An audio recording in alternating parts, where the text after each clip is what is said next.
The sounds I heard that night made my blood run cold, and I will carry them with me for the rest of my life.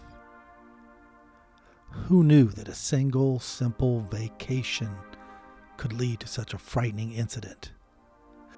My wife had booked us into a treehouse in northeastern Ohio. It was deep in the woods, far away from civilization, with no cell phone reception or internet, and there was no easy access if we needed help. She'd always dreamed of taking a vacation like this, so I happily helped her fulfill this wish. After a day of sightseeing in the area, we made it to the treehouse just before dusk. We found the treehouse very enchanting.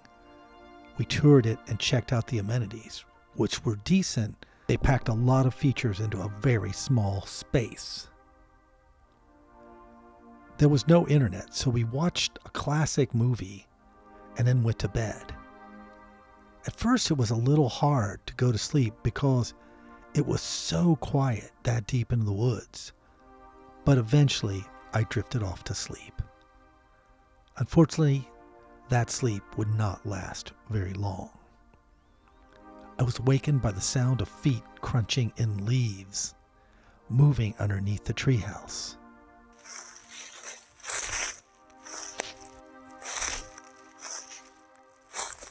It took me a little while to figure out what they were and where the sound was coming from.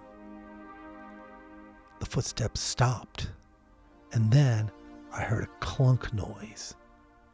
That was followed by a strange squeaking noise that just kept going on and on.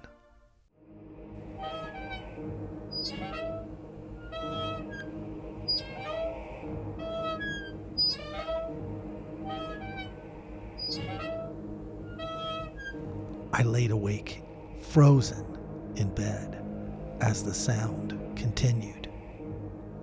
My wife had an earplug, so she didn't hear a thing. I debated getting up to investigate, but something told me that I should just stay put. After about 30 minutes, the squeaking stopped, and I heard the footsteps again.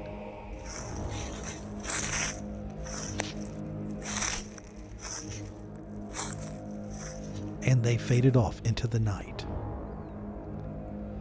It took me a good 40 minutes to get back to sleep, and it wasn't very good sleep as I tossed and turned, hearing those footsteps in my dream, and that squeaking noise too.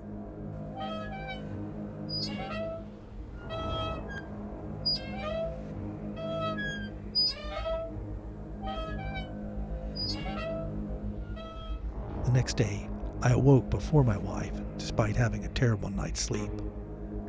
I decided to see if there were any sign of what had made those noises the night before. I made my way down the stairs and underneath the treehouse, and then I saw it. A swing that had been attached to the bottom of the treehouse. Under its own power, it slowly swung back and forth again.